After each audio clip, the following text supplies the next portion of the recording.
جواب مجھے نہیں معلوم ہے، وہ مجھے یہ کہنے میں کوئی عار نہیں کہ مجھے نہیں معلوم. کیوں؟ قیامت کے دن میں اپنی گردن نہیں کھنچوانا چاہ رہا. سیدھی سی بات ہے. یہاں نہ آپ کو میں نے کچھ لیا ہے، نہ دیا ہے، نہ کھایا ہے، نہ پیا ہے، تو میں کیوں نہ آپ سے ہمیں کوئی جزا چاہیے نہ کہ کوئی بدلہ چاہیے.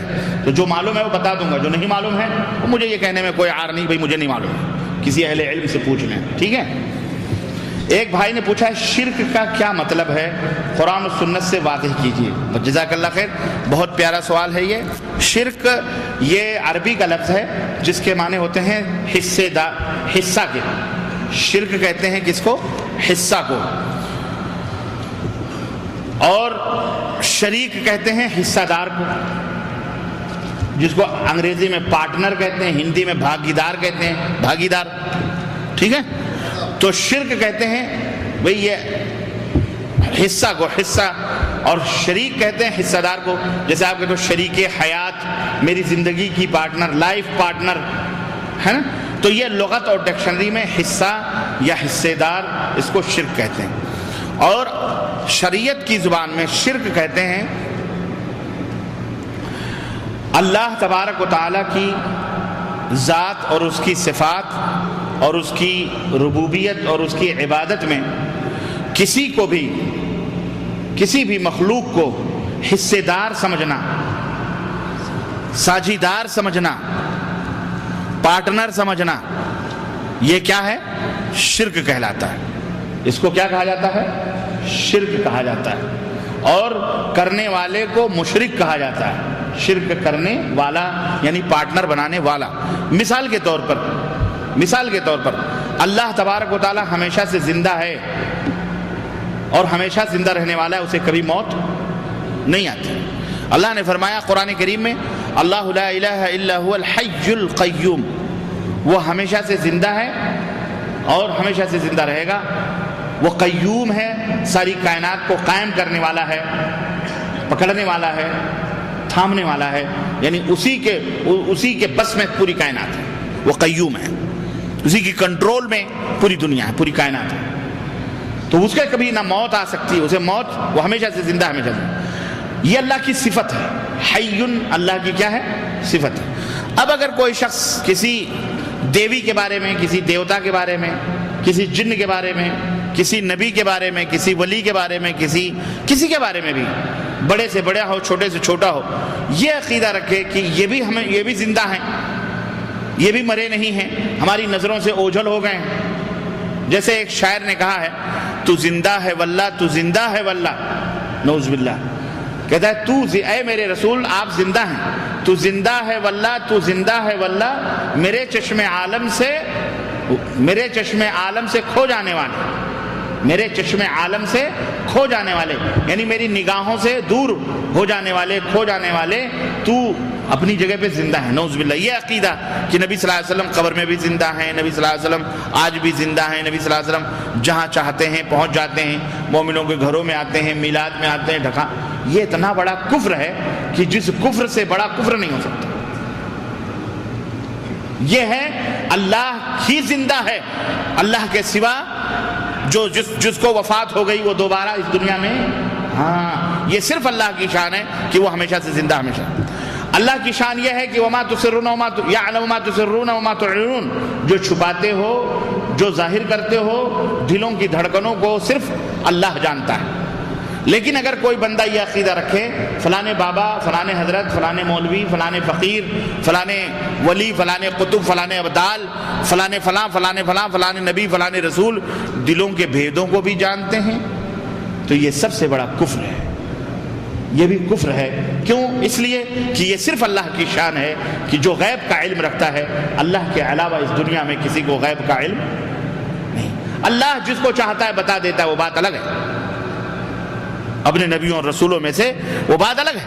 لیکن یہ کوئی کہے کہ اس نبی کو یا اس کو غیب کا جو بھی چاہتے بتا دیتے ہیں، یہ حرام ہے، یہ کفر ہے سراسر. تو یہ شرک باللہ کہلاتا ہے. شرک نظر ہے، اللہ تعالیٰ کے لیے نظر مانی جاتی ہے.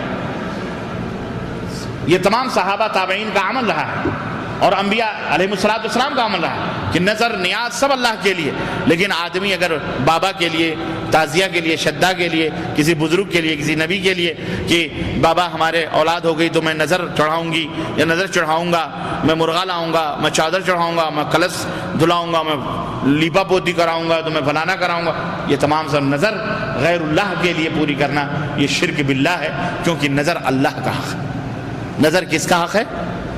اللہ کا ہے، اللہ کے لیے پوری ہوتی ہے، لیکن یہ غیر اللہ کے لیے کر رہے ہیں، اس لیے یہ کیا ہے؟ شرک باللہ۔ اس کی بہت ساری مثالیں، تو یہ شرک کے تعلق سے یہ باتیں ہیں۔ کیا مزار پر جا کر اللہ سے دعا مانگنا جائز ہے؟ ہرگز نہیں، ہرگز نہیں۔ کیوں؟ اس لیے کہ وہاں جا کر کے دعا مانگنے گویا کہ آپ کا یہ عقیدہ رکھنا ہے کہ یہ مبارک اور متبرک جگہ ہے اور یہاں دعا قبول ہوتی ہے، جبکہ بات ایسی نہیں ہے۔ آپ کو کس نے بتایا کہ وہ متبرک اور مبارک جگہ ہے؟ قرآن میں، حدیث میں آیا۔ اگر آپ کہتے ہیں یہ ولی کا مزار ہے، آپ کو کیا معلوم ولی ہے کہ کتا سویا کہ بلی ہے؟ لوگوں نے کتے کے بھی مزار بنائے، بھینسے کے بھی مزار بنائے، بکریاں مار کے، گھوڑے شاہ کا بھی مزار ہے، کھوتے شاہ کا بھی مزار ہے، وہ کیسے مبارک اور متبرک ہو گیا؟ وہ کیا معلوم اس کی ہسٹری کیا ہے؟ لوگوں کا یہ بھی عقیدہ ہے کہ بابا ایک جگہ سے دوسری جگہ منتقل ہوتے رہتے ہیں، خبر ہی میں سے ٹریول چالو ہیں، ٹریولنگ ہو رہی ہے، بائی پاس۔ ہاں، بغداد میں نہیں ہے شیخ عبد القادر جیلانی، پتہ نہیں کہاں ٹریول کر رہے ہیں، اللہ ہی بہتر جانتا ہے، خبر میں تھوڑی ہے۔ یہ عقیدہ رکھے ہوئے ہیں، اور یہ میں گپ نہیں ہانک رہا ہوں۔ لعنت اللہ علی الکاذبین، جھوٹ بولنے والوں پر اللہ کی لعنت ہو۔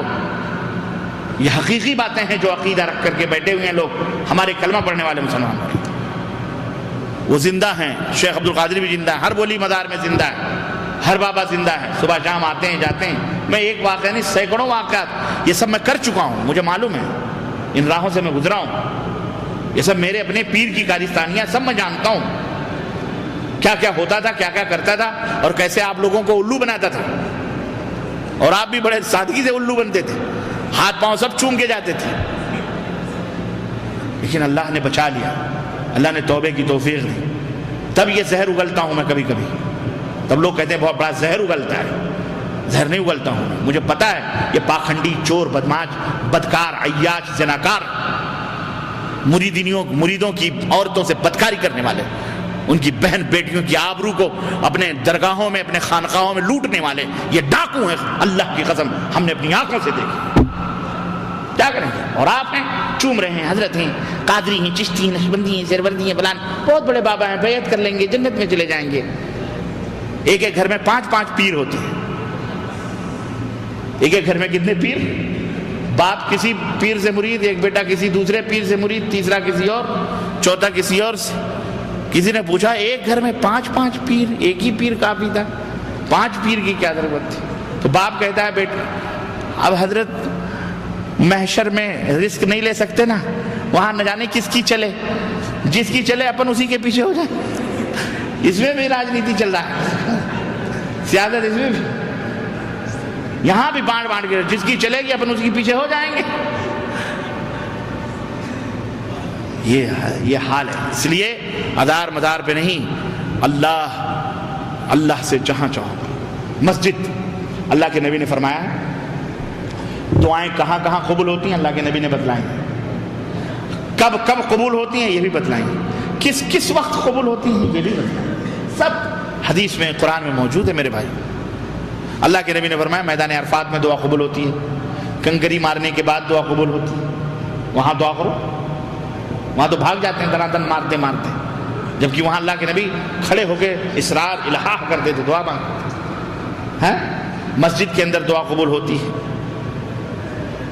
زمزم کے وقت دعا قبول ہوتی ہے، پینے کے وقت، طواف میں دعا قبول ہوتی ہے، صفا پہ دعا قبول ہوتی ہے، مروہ پہ دعا قبول ہوتی ہے، سعی کے دوران دعا قبول ہوتی ہے، خانہ کعبہ میں دعا قبول ہوتی ہے۔ یہ سب مقامات مقدسہ ہیں جہاں دعائیں قبول ہوتی ہیں، جس کے لیے اللہ تعالیٰ نے، اللہ کے نبی نے فرمایا ہے۔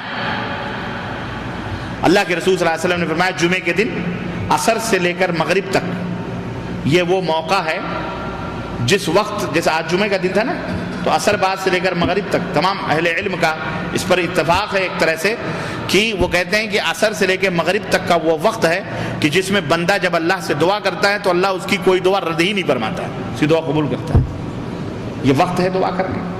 اسی طرح بعض اہل علم کہتے ہیں امام جب ممبر پہ بیٹھتا ہے، دو خطبوں کے درمیان جب وہ بیٹھتا ہے تو اس وقت جو دعا مانگی جاتی ہے اللہ اس دعا کو کبھی رد نہیں فرماتا ہے۔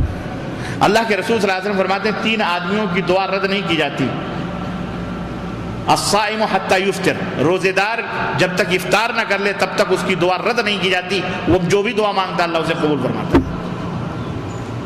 اللہ کے رسول صلی اللہ علیہ وسلم سفر کی دعا، سفر میں روز دعا کرو، کہاں کہاں سجدے میں، وقت، مقام، جگہ سب ہمارے نبی نے بتلائے ہیں۔ اسی سنت کو لازم پکڑو گے انشاءاللہ کامیاب۔ ہمیں ازار مدار درگاہ اور گاہ جانے کی ضرورت نہیں۔ ہاں عام مقبرے ہیں، مسلمانوں کی قبرستان ہیں، وہاں جائیں آپ ان سے سلام کریں، ان کے لیے دعا کریں، بس کافی ہے۔ آپ وہاں اپنے لیے کیا دعا مانگیں، وہاں وہ محتاج ہیں ان کے لیے دعا مانگیں۔ یہ ایک سوال جلدی میں اچھا پورا کر دوں، نہیں تو ٹائم بھی ہو رہا ہے، 15 منٹ اور ہیں۔ السلام علیکم ورحمۃ اللہ وبرکاتہ۔ ہمارا سوال یہ ہے کہ اپنے یہاں کبھی نہیں دیکھا کہ نماز میں سلام پھیرنے کے بعد دایاں ہاتھ سر پر رکھا جائے، لیکن میں یہاں بہت سارے لوگوں کو دیکھ رہا ہوں سلام پھیرتے ہی سر پر ہاتھ پھیرتے ہیں، یہ کہاں تک صحیح ہے؟ قرآن و حدیث کی روشنی میں بتلائیں، اللہ آپ کو جزائے خیر دے۔ اللہ آپ کو بھی جزائے خیر دے۔ یہ بدعت ہے اور اس سے بچنا چاہیے، کیونکہ یہ اللہ کے رسول صلی اللہ علیہ وسلم ثابت نہیں ہے۔ ہم لوگ بھی بچپن میں بھی کیا جب تھے بدعتی تو اس وقت جیسے امام نے کہا السلام علیکم ورحمۃ اللہ، السلام علیکم ورحمۃ اللہ، تو فوراً یا قوی ہو یا قوی یا قوی یا قوی 7 مرتبہ کہہ کر کے پھر یا نور ہو یا نور ہو یا نور یا نور یا نور،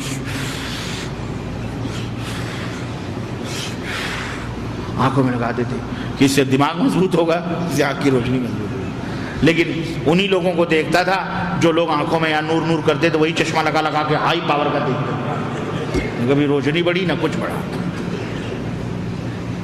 ہمارے اساتذہ جو ہمیں سکھاتے تھے ہائی پاور کا چشمہ کہ آپ لگا لیں تو شاید دماغ آپ کا گھوم جائے، اتنے پاور کا چشمہ لگا کے پڑھاتے تھے وہ، اور وہ صبح شام وہی رکھتے، کچھ نہیں ہوتا۔ جو علاج ہمارے نبی نے نہ بتلایا ہو اس علاج میں کیا فائدہ؟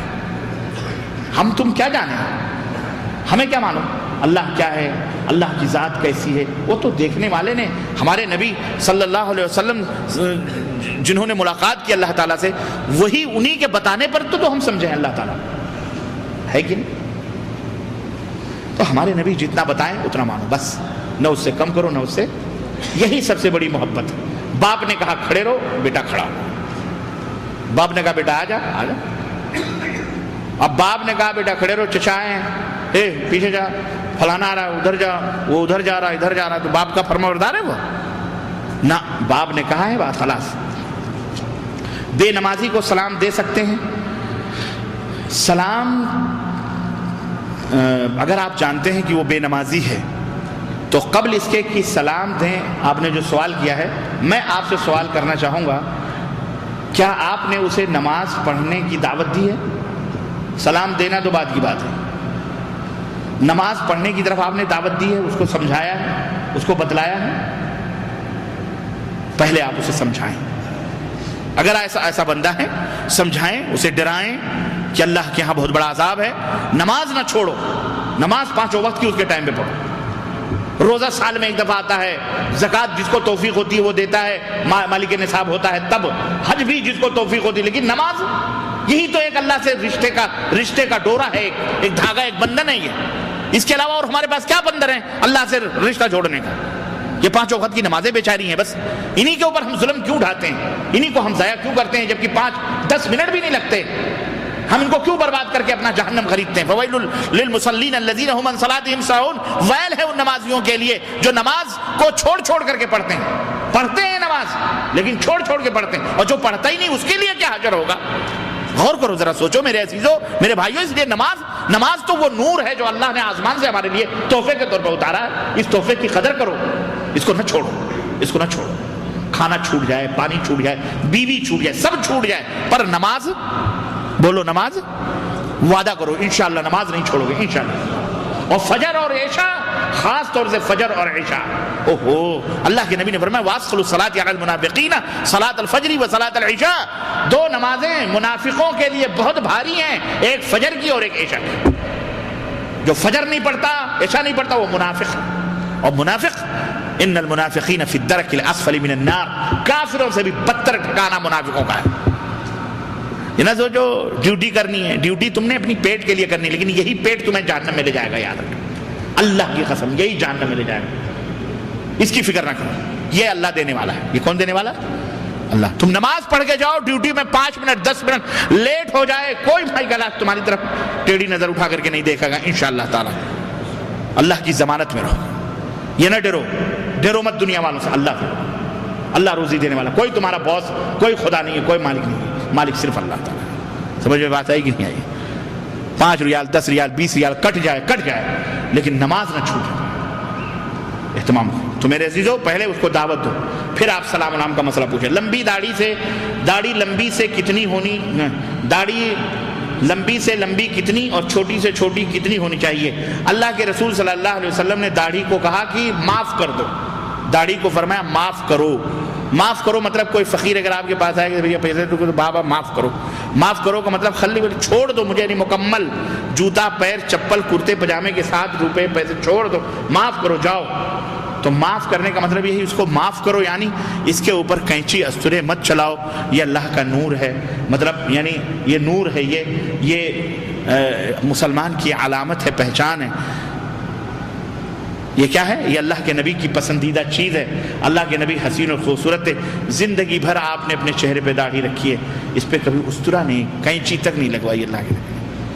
اس لیے ہمیں بھی اپنے نبی امتی ہونے کا شرف ہے، تو ہمیں بھی رکھو۔ یہ نہ سوچو کہ ہمیں دہشت گرد کہیں گے، ٹیررسٹ کہیں گے، یہ آج کل کے لوگ بغیر داڑھی والوں کو بھی سمیٹتے ہیں، داڑھی نہیں بھی ہوتی ہے پھر بھی داڑھی کا اسکیچ بنا دیتے ہیں، یہ دیکھ کر ان کے پجامے گیلے ہو جاتے ہیں، پولیس فوراً سترک ہو جاتی ہے، الرٹ بلاسٹ، بارہ کوئی داڑھی والا بم بلاسٹ کرنے والا، ہاں دل دھڑک جاتا ہے، ان کو ان کی نانی اماں دادی بیوی بچے سب یاد آ جاتے ہیں، اور ہوتا کیا ہے؟ کچھ نہیں، کیا ہے بھائی؟ کچھ بھی نہیں ہے، جائیے ٹائم پہ خسیانی بلی کھمبا مجھے کیا کر سکتے؟ اس لیے اس کو نوجوانوں اس کو اپنے چہرے پہ سجاؤ انشاءاللہ تعالی، سجاؤ انشاءاللہ۔ یہ داڑھی ہے، مومن کی علامت پہچان ہے، ٹھیک ہے؟ اللہ ہم سب کو اس کی توفیق عطا فرمائے۔ ہمارے ملکوں میں رمضان المبارک میں رات کے وقت شبینہ کراتے ہیں، کیا وہ جائز ہے یا نہ جائز؟ شبینہ یعنی رات کو ایک رات میں پورے قرآن کو ختم کرانا، یہ پتہ نہیں کہاں سے حماقتیں شروع کری لوگوں نے۔ اللہ کے نبی صلی اللہ علیہ وسلم نے فرمایا 3 دن سے کم میں جس نے قرآن کو ختم کیا اس نے قرآن کو پڑھا ہی نہیں، نہ اس کو سمجھا، اس نے اس کا حق ہی ادا نہیں کیا، یعنی 3 دن سے کم میں قرآن ختم کرنا ممنوع ہے۔ اس لیے 3 دن سے کم میں قرآن، یہاں تو ایک رات میں یعلمون تعلمون، وہ حافظ انجن ہیں تو کوئی حافظ جہاز ہیں، کوئی حافظ پلین ہیں، ہمارے ملکوں میں ایسے نام رکھے گئے ہیں، یعلمون دھڑ دھڑ، یعنی 15 منٹ میں 20 رکعت تراویح خلاص ہو جاتی ہے جناب علی۔ ایک زمانہ تھا ہم جو ہے چھوٹی تراویح پڑھاتے تھے، ہمارے یہاں ایک بڑی تراویح چلتی ہے، ایک چھوٹی تراویح چلتی ہے۔ بڑی تراویح یعنی جس میں قرآن پڑھا جاتا ہے، تو میں چھوٹی تراویح پڑھاتا تھا، چھوٹا تھا، وہ قل یا الکافرون سے شروع ہوتی تھی اور پھر قل اعوذ برب الفلق سے پھر پلٹ کے جاتی تھی، پھر قل یا الکافرون سے، پھر مطلب اس طرح سے 20 رکعت پڑھاتا تھا میں، تو 20 ہو جاتی تھی۔ 20 رکعت یوں سمجھیے کہ کوئی 17 یا 18 منٹ لگتے تھے، اور دن دن دن دن دن دن۔ 1-2 بڈھے تھے، کہہ رہے کہ مولوی صاحب ہم لوگ بڈھے ہیں، بہت تکلیف ہوتی ہے، تھوڑا رک کے رکوع سجدہ کیا کرو، ہے نا، اتنی جلدی۔ ہم نے کہا تم لوگ کہتے ہو جلدی بھی ہو اور اتنا رک کے ایسے ہی پڑھا کرو، یہ بس سجدہ رکوع ہو جاتا ہے نا، کافی ہے۔ مار کے قسم اللہ کی بتا رہا ہوں، روزے سے ہوں، جھوٹ نہیں بول رہا ہوں، میں مسجد میں ہوں، وہ زمانے جاہلیت کا زمانہ تھا 20 رکعت والوں کا، اور Tina done ڈنا done ڈنا done ڈنا done ڈنا done, بس السلام علیکم ورحمۃ اللہ، السلام علیکم ورحمۃ اللہ، خلاص الحمد للہ رب العالمین الرحمن الرحیم مالک یوم الدین ایاک نعبد و ایاک نستعین اهدنا الصراط المستقیم صراط الذین انعمت علیہم غیر المغضوب علیہم ولا الضالین قل اللہ اللہ سبحان اللہ اللہ اکبر سبحان اللہ اللہ اکبر۔ بعض تو کبھی تو آدھا رکوع میں ہی اڑ جاتے، آدھا سجدہ ٹن ٹن۔ ہمارے یہاں معذرت کے ساتھ، یہ پٹھان لوگ ہیں، خان صاحب لوگ، معذرت کے ساتھ میں کسی کا وہ نہیں کر رہا، اکثر و بیشتر میں نے دیکھے ہیں اپنے خان بھائیوں کو، رکوع سجدے برابر نہیں کرتے، وہ جیسے ہی ایسے ہوا ایسے اٹھا کے ڈن سے مار، بہت بری بات ہے یہ۔ یہ نماز کیا ہے؟ تو کوے کی چونچ ہے یہ۔ اللہ کے نبی نے فرمایا قیامت کے دن کالی بھجنگی نماز آئے گی، اللہ سے شکوہ کرے گی، کہے گی اس نے ہمیں صحیح ڈھنگ سے ادا نہیں کیا۔ ینخر کنخر الغراب، جیسے کوا چونچ مارتا ہے دانوں پر، ایسے چونچ مار کر کے چلا جاتا ہے۔ تو یہ ایسی نماز کالی بھجنگی ہوگی اور اس نمازی کے منہ پہ مار دی جائے گی، اسے جہنم میں ڈال دیا جائے گا۔ اس لیے نماز کو نہایت اطمینان اور سکون کے ساتھ ادا کرو۔ اللہ کے نبی نے سب دعائیں بتلائی ہیں، رکوع کی دعائیں کیسے، ربنا ولک الحمد حمدا کثیرا طیبا مبارکا فیہ، اور آگے پڑھنا ہے، نوافل پڑھ رہے ہیں تو اور آگے پڑھنا ہے، اور آگے بھی دعائیں ہیں پڑھ سکتے ہیں۔ اللہ کے رسول صلی اللہ علیہ وسلم نے جیسے کہ آپ کو دونوں سجدوں کے بیچ میں ہے نا، ایک سجدے سے سر اٹھایا دوسرے سجدے میں اللہم اغفر لی وارحمنی واہدنی وعافنی وارزقنی واجبرنی یہ دعا پڑھائی سے، اس طرح سے یہ دعا پڑھا کرو۔ یہ شبینہ اغبینہ اللہ کے نبی نے نہیں کی ہے، اس لیے یہ بدعت ہے۔ ہمارے ہاں ایک آدمی کہتا تھا کہ صرف قرآن کو ہی مانو، حدیث کو مت مانو، کیونکہ حدیث آدمی لوگوں نے لکھا ہے اس لیے یہ جھوٹ بھی۔ تو کیا قرآن اللہ نے لکھا ہے زمین پہ آ کے؟ جو یہ کہے کہ قرآن کو مانو حدیث کو نہ مانو وہ مسلمان نہیں، وہ کافر ہے۔ وہ کون ہے؟ وہ کافر ہے، بس خلاص بات ہی ختم۔ سورہ احزاب کی پہلی آیت کا ترجمہ احمد رضا صاحب بریلوی نے کیا ہے کہ اے غیب کی خبریں دینے والے، غلط کیونکہ اس آیت کا ترجمہ اے نبی سے شروع ہوتا ہے، اسے بارے میں تفصیل سے بتلائیے۔ اصل میں امبان کے معنی ہوتے ہیں خبر دینا، تو نبی اسی سے خبر دینے والا، اللہ کی خبر دینے والا۔ تو نبی جو ہے اللہ رب العزت نے جو کچھ بتلایا ہے نبی اس خبر کو ہم تک پہنچاتے ہیں، اس لیے ان کو نبی کہا جاتا ہے۔ اور نبی کو اگر کوئی پوشیدہ بات اللہ بتاتا ہے اور وہ پوشیدہ بات اللہ کے رسول ہم تک پہنچاتے ہیں تو اسی کو خبر دینے والا کہتے ہیں، تو اسی حساب سے وہ نبی ہے۔ تو یہ ان کا یہ ترجمہ کرنا بہرحال غلط ہے۔ کیا صحابہ کرام نے اللہ کے نبی کو یہ مانا ہے یا ایسا کوئی مفہوم یا ایسا کوئی معنی انہوں نے بتلایا ہے؟ یہی بات ہے کہ جہاں کہیں بھی اس طرح کے ترجمے کی بات ہو ہم کو یہ سوچنا چاہیے کہ کیا ہمارے صحابہ اسلاف نے، نبی نے، صحابہ نے، تابعین نے، تبع تابعین نے ایسا معنی ترجمہ بتلایا ہے؟ اگر بتلایا ہے تو ٹھیک ہے، نہیں تو ہم اس کو ماننے کے لیے تیار نہیں۔ میت کے غسل کا طریقہ کیا ہے تفصیل کے ساتھ بیان کیجئے۔ یہ تو آپ مولانا سے سمجھیے گا، محبوب صاحب سے، کیونکہ یہ یہیں رہتے ہیں۔ اب یہاں میں کسی کو میت بنا کر اس کو نہلاؤں پھر اس کو دھلاؤں تو بڑا تفصیل چاہیے پریکٹیکل شکل میں، وہ مولانا سکھائیں گے۔ آپ نے فرمایا کہ شیعہ کافر ہے، تو یہ لوگ کافر لوگ کعبہ سے کیوں منع نہیں کیے جاتے؟ تسلی بخش جواب دیجئے۔ آپ کی تسلی کے لیے میں کیا کہوں، میرے ہاتھ میں ڈنڈا ہو تو میں بھگاؤں، ہے نا، لیکن کون جائے گا زمانے سے دشمنی کی لینے کے لیے؟ وہ اپنے آپ کو مسلمان کہتے ہیں، وہ کافر نہیں ہیں جو بال ٹھاکرے اور اڈوانی جیسے لوگ ہوں۔ یہ کلمہ پڑھ کر کے کافر ہیں۔ یہ کون ہے؟ کلمہ گو کافر ہے، کلمہ گو مشرک ہیں۔ تو پھر ایسے لوگوں کو ذرا سنبھلنا بڑا مشکل ہوتا ہے بھائی، ایسے لوگوں سے لڑنا ذرا بولو مشکل کام ہے۔ جو دشمن دوست بن کے آئے وہ بڑا مشکل ہے۔ ہاں دے اذان دے دیں، اذان دینے جا رہے ہیں، بس بیٹھے رہیں، انشاءاللہ سوالات کا سلسلہ جاری رہے گا 10 منٹ تک انشاءاللہ۔ ہاں تھوڑا سا ہے، وضو وغیرہ جس کو کرنا ہو کرنا ہے۔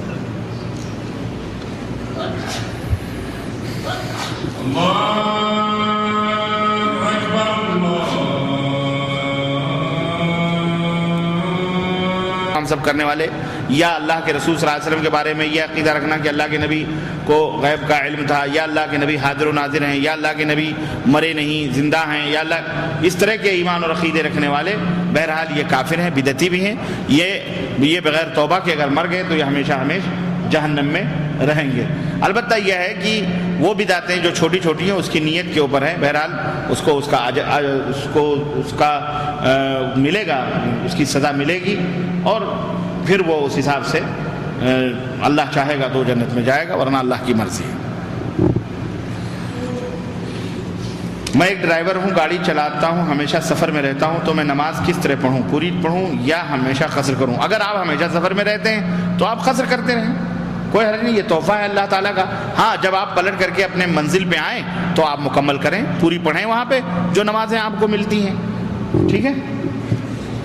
اسلام میں مرنے کے بعد قبر میں دفنانے کے بعد جب اذان دیتے ہیں وہ اسلام میں ہے یا نہیں؟ نہ، قبر میں دفنانے کے بعد کوئی اذان نہیں ہے، بلکہ اللہ کے رسول صلی اللہ علیہ وسلم نے فرمایا کہ دفنانے کے بعد آپ نے فرمایا کہ استغفروا لاخیکم، اپنے بھائی کے لیے دعائے مغفرت کرو، اس لیے کہ وہ اس وقت پوچھا جاتا ہے، تو اس وقت دعا کرنا جائز ہے۔ اور شیخ ابن باز رحمۃ اللہ علیہ نے فرمایا کہ یہ حدیث عام ہے، مطلق ہے، اس لیے اگر چند لوگ ہیں جنہیں دعا کے کلمات نہیں معلوم ہے، نہیں جانتے، تو وہ لوگ ایسا ہے کہ کوئی جانکار آدمی دعا کرے اور وہ اس کی دعا پہ آمین کہہ دیں تو کوئی حرج اس میں بھی نہیں ہے۔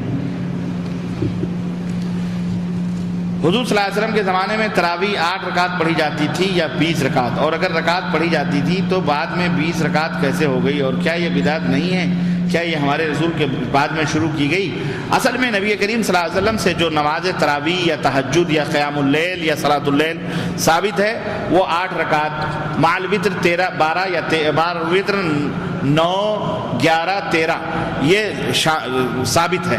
البتہ نبی صلی اللہ علیہ وسلم کے زمانے میں خود نبی صلی اللہ علیہ وسلم نے بھی، صحابہ نے 20 نہیں پڑھی، لیکن آپ صلی اللہ علیہ وسلم نے فرمایا ہے کہ من قام رمضان ایمانا واحتسابا غفر له ما تقدم من ذنبه، جو رمضان میں قیام کرے ایمان اور ثواب کی نیت سے تو پھر اللہ تعالیٰ اس کے پچھلے گناہوں کو معاف فرما دیتا ہے۔ اس طرح سے اہل علم نے فرمایا کہ اگر کوئی آدمی 8 رکعت تو سنت سے ثابت ہے، اگر وہی پڑھ لے تو اس کے لیے کافی ہے اور وہ سنت موقدہ ادا ہو گیا، لیکن اگر کوئی شخص اور نمازیں پڑھنا چاہتا ہے تو اس کے لیے کوئی منع نہیں ہے، وہ رات بھر نفل نماز پڑھے، وہ 50 پڑھے، 60 پڑھے، 70 پڑھے، اس میں کوئی قباحت اور کوئی حرج نہیں ہے، کیونکہ اللہ کے نبی نے فرمایا قیام کرے تو کوئی حرج نہیں ہے۔ البتہ اللہ کے نبی 8 پڑھتے تھے، اگر کوئی یہ کہہ کر کے پڑھتا ہے تو جائز ہے، اس کے لیے وہ سنت ہے، لیکن اگر کوئی یہ کہتا ہے کہ 20 رکعت ہی سنت ہے، اس سے کم کرنا زیادہ کرنا یہ غلط ہے، تو ایسی اس کی یہ بات سنت سے ثابت نہیں ہے، وہ غلط ہے، وہ غلط بول رہا ہے، وہ صحیح بول نہیں رہا ہے۔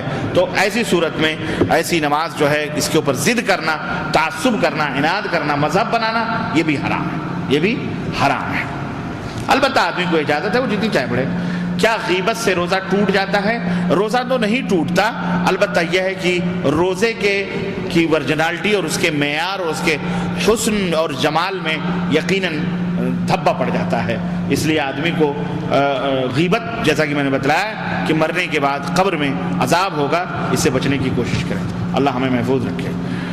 روزے کی حالت میں تیل لگانا، سرما لگانا کیسا ہے؟ جائز ہے، کوئی حرج نہیں ہے، کان میں ناک میں تیل ڈالنا، سرما لگانا کوئی حرج نہیں۔ مولانا صاحب ویڈیو کے بارے میں قرآن اور حدیث کی روشنی میں بتائیں کہ یہ جائز ہے یا جو کہ بن رہی ہے جائز ہے یا ناجائز؟ شادی کی ویڈیو اور مولانا صاحب کی ویڈیو میں فرق بتلائیں، اللہ آپ کو جزائے خیر دے۔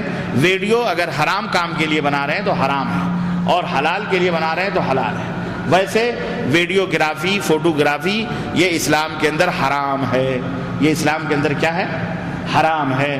اللہ تعالیٰ نے، اللہ کے رسول صلی اللہ علیہ وسلم نے فرمایا کہ تصویر بنانے والوں کے اوپر اللہ کی لعنت ہوتی ہے اور سخت اشد العذاب میں جائیں گے۔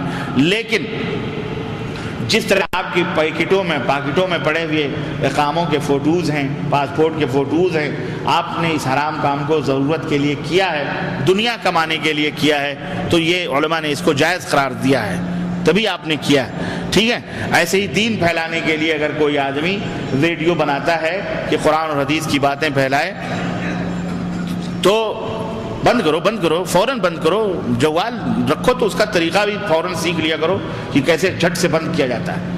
اناڑی بن کر کے رہتے ہو، جوال گانے بھی لگاتے ہو، اناڑی بھی بن جاتے ہو، فوراً بند کر دیا کرو۔ اور اولاً یہ میوزک نہیں رکھنی چاہیے، حرام ہے یہ میوزک، گانے بجانے، نعوذ باللہ۔